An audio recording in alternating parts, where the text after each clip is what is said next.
Shalom, hari ini mari kita bersama-sama mengalami janji Tuhan di dalam kehidupan kita. 1 Raja-Raja pasal 7 ayat 1-51. Istana Salomo. Salomo mendirikan istananya sampai 13 tahun lamanya. Barulah selesai seluruh istananya itu.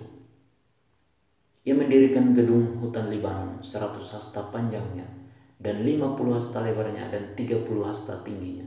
Disangga oleh 3 jajar tiang kayu aras dengan ganja kayu aras di atas tiang itu. Gedung itu ditutup dari atas dengan langit-langit kayu aras. Di atas balok-balok melintang yang disangga oleh tiang-tiang itu 45 jumlahnya, yakni 15 sejajar. Ada pula 3 jajar jendela berbidai, jendela berhadapan dengan jendela 3 kali, dan semua pintu dan jendela segi 4 bangunnya. Jendela berhadapan dengan jendela 3 kali. Ia membuat juga balai saka 50 hasta panjangnya dan 30 hasta lebarnya, dengan di sebelah depannya sebuah balai lagi yang bertiang dan bertangga di sebelah depannya. Dibuatnya juga balai singgasana, tempat ia memutuskan hukum, balai pengadilan yang ditutupi dengan kayu aras dari lantai sampai ke balok langit-langit.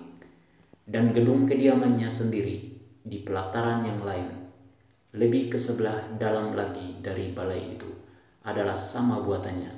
Dan bagi anak Firaun yang diambil Salomo menjadi istrinya, dibuatnya juga sebuah gedung sama dengan balai itu. Tembok dari semuanya ini dibuat dari batu yang mahal-mahal, yang sesuai dengan ukuran batu pahat, digergaji dengan gergaji dari sebelah dalam dan dari sebelah luar, dari dasar sampai ke atas, dan juga dari tembok luar sampai kepada tembok pelataran besar. Bahkan dasar gedung-gedung itu dari batu yang mahal-mahal, batu yang besar-besar, batu yang 10 hasta dan batu yang 8 hasta. Di bagian atas ada batu yang mahal-mahal, berukuran batu pahat dan kayu aras juga. Sekeliling pelataran besar ada tembok dari 3 jajar batu pahat dan 1 jajar balok kayu aras. Demikian juga sekeliling pelataran dalam rumah Tuhan dan balainya. Benda-benda logam bait suci. Kemudian Raja Salomo menyuruh orang menjemput Hiram dari Tirus. Dia adalah anak seorang janda dari suku Naftali, sedang ayahnya orang Tirus, tukang tembaga. Ia penuh dengan keahlian, pengertian, dan pengetahuan untuk melakukan segala pekerjaan tembaga. Ia datang kepada Raja Salomo, lalu melakukan segala pekerjaan itu bagi raja. Ia membentuk 2 tiang tembaga, tinggi tiang yang satu 18 hasta, dan dapat dilihat oleh tali yang 12 hasta panjangnya. Tiang yang kedua demikian juga. Dibuatnya juga 2 ganja untuk ditaruh di kepala tiang-tiang itu. Dari tembaga tuangan, tinggi ganja yang satu 5 hasta dan tinggi ganja yang kedua 5 hasta. Dibuatnya pula 2 jala-jala untuk ganja yang ada di kepala tiang itu. Jala-jala itu semacam kawat berpilin, semacam untaian rantai. 1 jala-jala untuk ganja yang satu dan 1 jala-jala untuk ganja yang kedua. Kemudian dibuatnya juga buah-buah delima, 2 jajar berkeliling pada jala-jala yang satu, untuk menutupi ganja yang di ujung tiang itu. Dan demikian pula dibuatnya pada ganja yang kedua. Dan ganja yang di kepala tiang dekat balai depan itu berbentuk bunga bakung, tingginya 4 hasta, yakni ganja-ganja yang di atas kedua tiang itu, di sebelah atas sekali, lewat jala-jala yang melilit perut ganja itu. Dan buah-buah delima ada 200 berjajar berkeliling pada ganja yang satu, demikian juga pada yang kedua. Kemudian tiang-tiang itu didirikannya dekat balai ruang besar. Ketika ia mendirikan tiang kanan, ia menamainya Yakin. Ketika ia mendirikan tiang kiri, ia menamainya Boas. Dan setelah bentukan bunga bakung itu ditaruh di kepala tiang-tiang itu, maka siaplah pekerjaan membuat tiang-tiang itu. Kemudian dibuatnya lah laut tuangan yang 10 hasta dari tepi ke tepi, bundar keliling, 5 hasta tingginya. dan yang dapat dililit berkeliling oleh tali yang 30 hasta panjangnya. Dan di bawah tepinya ada gambar buah labu yang mengelilinginya sama sekali. 10 dalam sehasta merangkum laut itu berkeliling. Labu itu 2 jajar dituang setuangan dengan bejana itu. Laut itu menumpang di atas 12 lembu, 3 menghadap ke utara dan 3 menghadap ke barat, 3 menghadap ke selatan dan 3 menghadap ke timur. Laut itu menumpang di atasnya, sedang segala buntut lembu itu menuju ke dalam. Tebal laut itu setapak tangan dan tepinya serupa tepi piala, seperti bunga bakung yang berkembang. Laut itu dapat memuat 2000 bat air. Selanjutnya dibuatnya 10 kereta penopang dari tembaga. 1 kereta 4 hasta panjangnya, 4 hasta lebarnya, dan 3 hasta tingginya. Beginilah bentuk kereta penopang itu. Ada papan penutupnya, dan papan itu diapit oleh bingkai.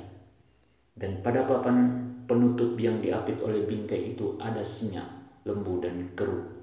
Dan demikian juga pada bingkai itu, di sebelah atas dan di sebelah bawah singa dan lembu itu ada karangan-karangan bunga yang tergantung.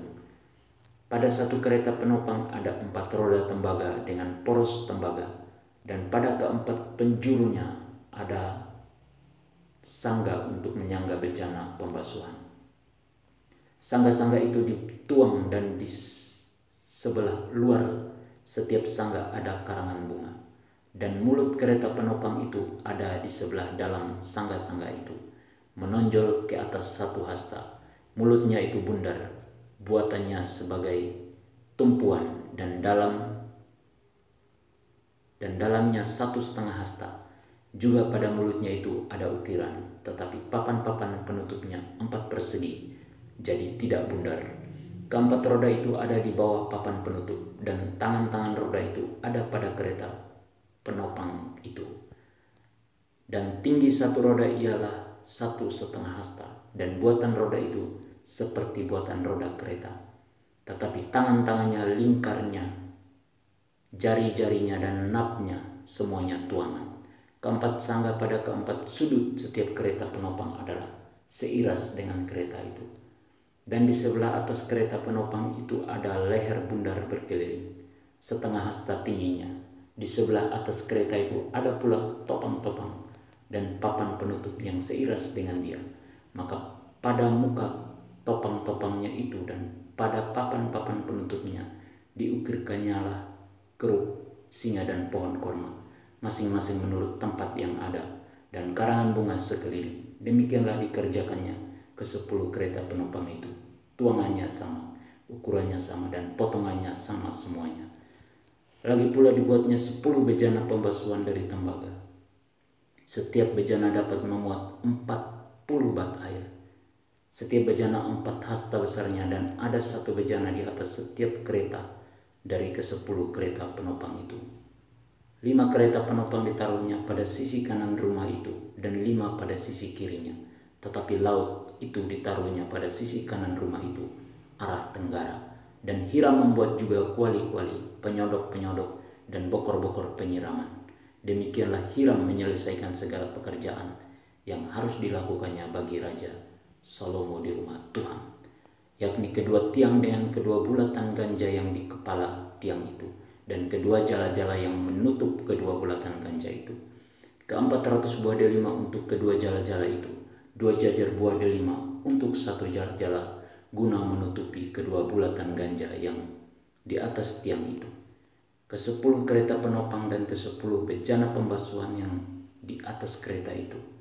Laut yang 1 itu dan ke-12 lembu yang di bawah laut itu, kuali-kuali, penyodok-penyodok, dan bokor-bokor penyiraman. Segala perlengkapan yang dibuat Hiram bagi Raja Salomo di rumah Tuhan itu adalah dari tembaga yang diupang. Raja menuang semuanya itu di lembah Yordan, di dalam tanah liat antara Sukot dan Sartan. Dan Salomo membiarkan segala perlengkapan itu tidak ditimbang karena jumlahnya yang amat besar. Berat tembaga itu tidaklah terhitung. Salomo membuat juga segala perlengkapan yang ada di rumah Tuhan, yakni mezbah emas dan meja emas, tempat menaruh roti sajian. Kandil-kandil dari emas murni, 5 di sebelah kanan dan 5 di sebelah kiri. Di depan ruang belakang, kembang-kembangnya, lampu-lampunya dan sepit-sepitnya dari emas. Pasu-pasunya, pisau-pisaunya, bokor-bokor penyiramannya, cawan-cawannya dan perbaraan-perbaraannya dari emas murni. Engsel-engsel untuk pintu ruang dalam, yakni tempat maha kudus, dan engsel-engsel untuk pintu ruang besar bait suci dari emas. Maka genaplah segala pekerjaan yang dilakukan Salomo di rumah Tuhan itu. Kemudian Salomo memasukkan barang-barang kudus Daud ayahnya dan menaruh perak, emas dan barang-barang itu dalam perbendaharaan rumah Tuhan. Perintah Tuhan, kita harus menjaga kemurnian dan kekudusan tubuh kita, karena tubuh kita adalah rumah atau bait suci Tuhan. Janji Tuhan untuk kita bahwa kita akan dipenuhi dengan kemampuan, pengertian, dan pengetahuan akan segala hal.